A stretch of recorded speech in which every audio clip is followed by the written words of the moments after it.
আমার অবনীকে দেখেছো? অবনীকে তো দেখিনি। কি হয়েছে অবনীর? তুমি যে কি বলছো আমি কিছু বুঝতে পারছি না। তুমি আমার কথা বুঝতে পারছো না? বাঘ, তুমি কি বোঝাচ্ছ বুঝতে পারছি না। তুমি কি আমার কথা বুঝতে পারছো? ওহ, তাহলে তুমি আমার কথা বুঝতে পারছো। আমায় কি অবনীকে খুঁজতে সাহায্য করতে পারবে?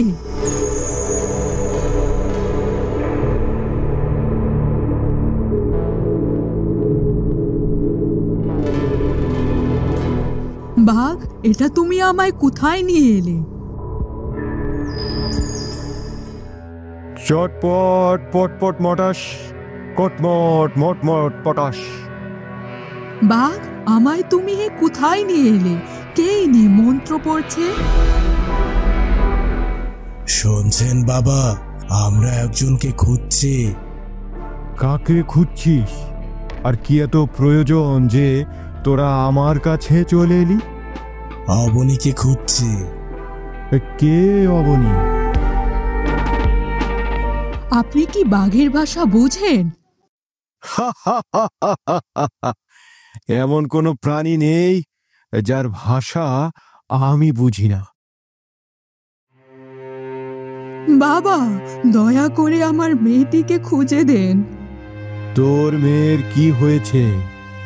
বাবা, ও প্রতিদিন সকালে জঙ্গলে কাঠ কাটতে আসে। আজও এসেছে, কিন্তু এখনো সে ফিরেনি।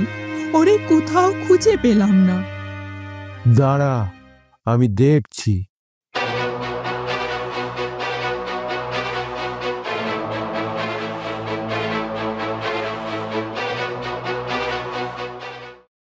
তোর মেয়ে পাথর হয়ে গেছে সাপরাজের গুহায়। না, এটা হতে পারে না। বাবা, অবনী পাথর কিভাবে হলো?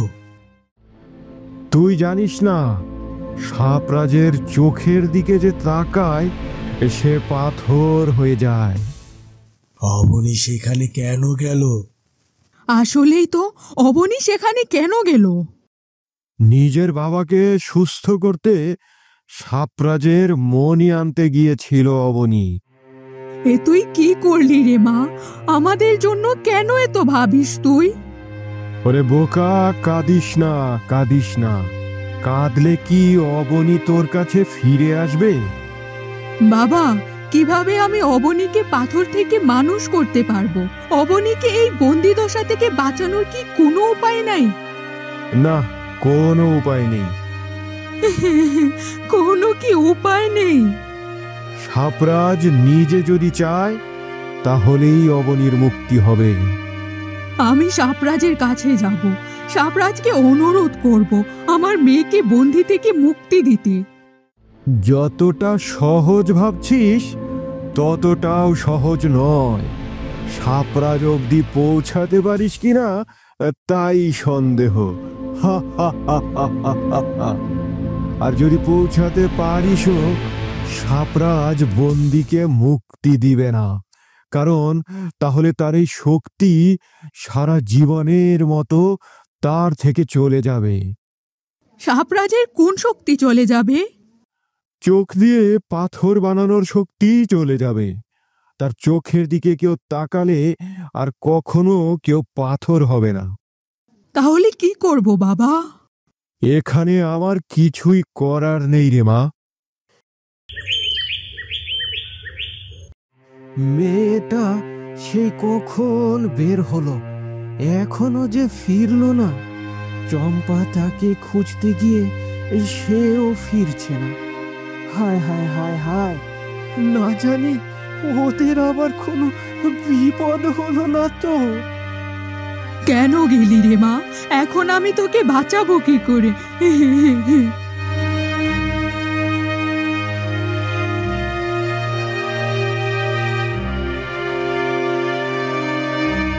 চম্পা, চম্পা, তুমি কাঁদছো কেন?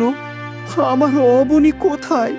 কি হলো বলো, কোথায় আমার অবনী? ওকে দেখছি না যে।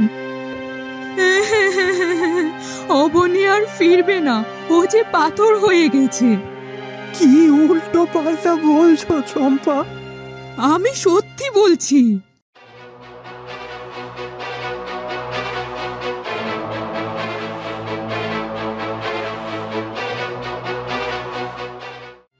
অবনী আমার জন্য এত বড় ঝুঁকি নিল। কেন করলি মা তুই এমনটা? কেন করলি? আমি কি করে আমার মেয়েটাকে খুঁজবো, কি করব? বুঝতে পারছি না কেন বিধাতা আমাদের সাথেই এমন করেন। যা কিছু হয়ে যাক, আমি সাপরাজের কাছে যাব, আমার মেয়েকে আমি ফিরিয়ে আনবো। সাপরাজ তোমার কথা শুনবে কি? সে কি তার শক্তি হারাতে চাইবে বলো? আমি জানি না, কিন্তু আমার মেয়েকে লাগবেই।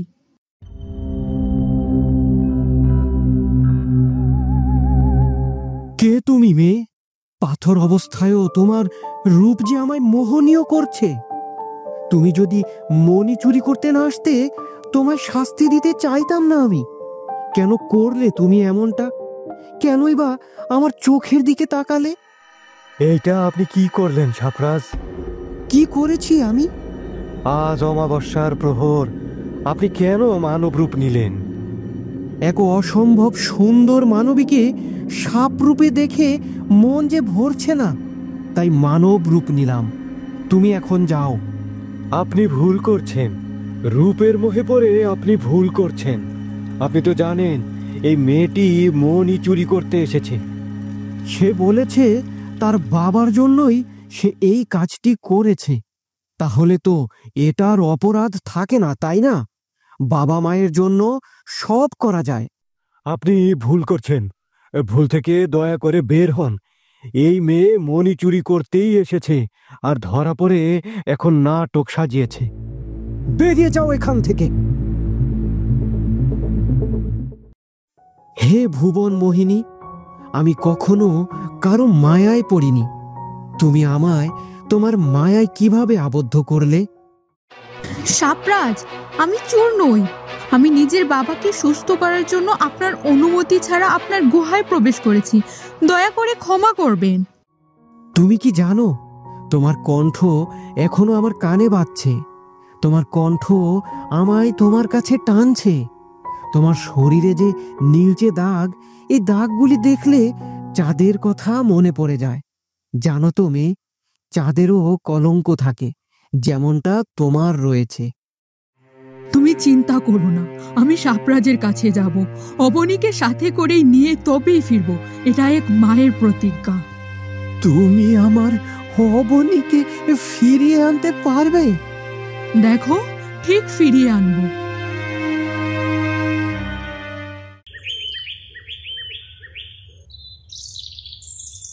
বাঘ, আমায় তুমি সাপরাজের গুহায় নিতে পারবে?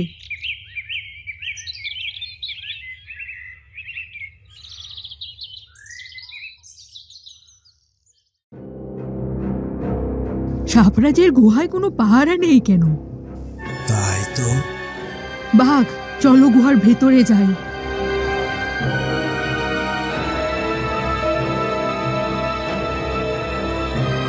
এই কোথায় এলাম?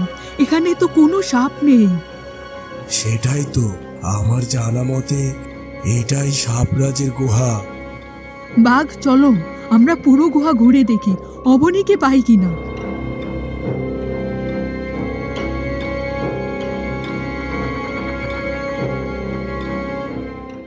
অবনী, মারে, এ কি দশা হলো তোর? এই কে তুমি? এখানে না বলে ঢুকে কেন? তুমি কি বলছো আমি বুঝতে পারছি না। এই মানুষটা মনে হয় আমাদের ভাষা বুঝতে পারছে না। এখন তাহলে কি করব? তুমি মানব রূপ নিয়ে কথা বলো, আমরা তো ইচ্ছাধারী। কে তুমি মানবী? সাপরাজের অনুমতি ছাড়া গুহায় কেন প্রবেশ করেছ তুমি? আমায় ক্ষমা করো, আমি আমার মেয়েকে খুঁজতে এসেছি। মনি চুরি করতে আসা মেয়েটা তোমার মেয়ে? না, আমার মেয়ে চোর নয়। দয়া করে আমার মেয়েকে চোর বলো না। চোরকে চোর বলবো না তো কি বলবো? না না, ও চোর নয়। তুমিও তো চোর হতে পারো। যখন দেখলে কেউ নেই গুহায়, তাহলে লুকিয়ে প্রবেশ করলে কেন? না, আমি চোর নই, বিশ্বাস করো, আমি চোর নই। আমি আমার মেয়ের জন্য এসেছি। তোমাকে বিশ্বাস করতে পারছি না। অবনী চোর নয়, অবনীর মাও চোর নয়। অবনী খুবই ভালো মেয়ে। চুপ করে তুমি। সাপ্রাজ আসা পর্যন্ত তোমরা এখানেই বন্দি থাকবে। আজ 2 দিন চম্পার কোনো খোঁজ নেই। চম্পার কোনো বিপদ হলো না তো? অবনী, অবনী কোথায় তুই মা? রক্ষী, রক্ষী। জি সাপ্রাজ, কি হয়েছে বলুন। এরা এখানে বন্দি কেন? আপনার অনুমতি ছাড়া গুহায় প্রবেশ করেছে, তাই ওদেরকে বন্দি করে রেখেছি। ওরা কেন গুহায় প্রবেশ করেছে ওদের জিজ্ঞেস করনি? অবনী নামের মেয়েটিকে খুঁজতে ওরা এই গুহায় ঢুকেছে। যাও, ওদের মুক্ত করো। কি বলছেন কি? এদের মুক্ত করলে এরা আপনার ক্ষতি করতে পারে। আগেরবার দেখেননি একজন মানবী আপনার মন চুরি করতে এসেছিল? যা বলছি তাই করো, মুক্ত করো ওদের। ঠিক আছে, ঠিক আছে।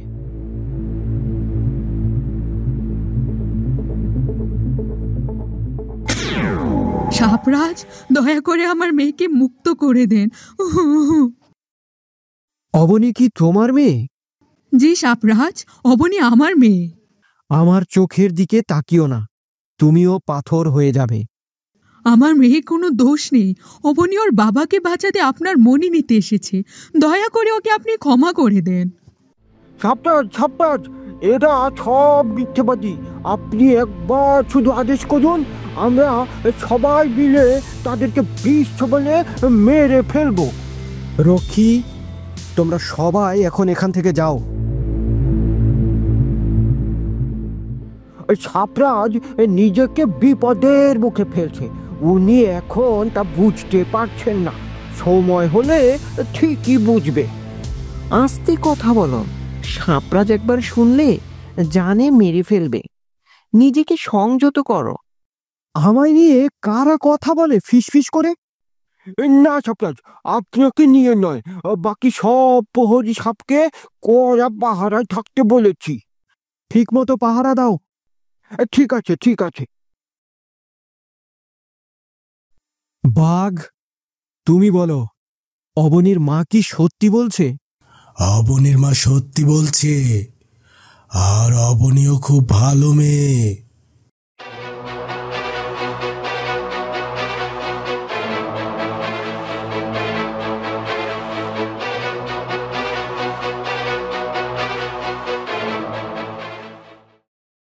অবনী এতটা ভালো? জি সাপরাজ, আমার অবনী লাখে একটা। দয়া করে আমার অবনীকে মুক্ত করে দেন। সাপ্রাজ, অবনী অনেক ভালো। এমনকি সে জঙ্গলের সব পশু পাখির কথা বোঝে। অবনী, আজ পর্যন্ত কোনো নারীকে আমার ভালো লাগেনি। এত এত সুন্দর সাপের মধ্যে কাউকে চোখে লাগেনি। হে ভুবন মোহিনী মায়াবতী, তোমার এত গুণ, তুমি পশু পাখির ভাষাও বোঝো। তোমার পরোপকারী মনোভাব, এসব শুনে আমি যে আরো মুগ্ধ হয়ে গেছি তোমার প্রতি। মোহনীয় তুমি। তুমি হবে সাপমহলের সর্পরানী। সাপরাজ, কি ভাবছেন? আমার মেয়েকে মুক্ত করে দিবেন তো? বন্ধুরা, সাপরাজ কি অবনীকে মুক্ত করবে এই বন্দিদশা থেকে? অবনী কি সাপমহলের সর্পরানী হবে? সাপরাজের সাথেই কি অবনীর বিয়ে হবে, নাকি অন্য কারোর সাথে বিয়ে হবে? অবনীর বাবা সুস্থ হবে তো? অবনী ও তার মা বাড়ি গিয়ে তার বাবাকে কেমন অবস্থায় দেখবে? তোমাদের মতামত কমেন্ট করে জানাতে ভুলো না। দেখা হচ্ছে পরবর্তী পর্বে। সেই পর্যন্ত সুস্থ থাকুন, ভালো থাকুন। আমাদের নিত্য নতুন ভিডিও সবার আগে পেতে আমাদের চ্যানেলটি সাবস্ক্রাইব করে আমাদের পাশেই থাকুন। ধন্যবাদ।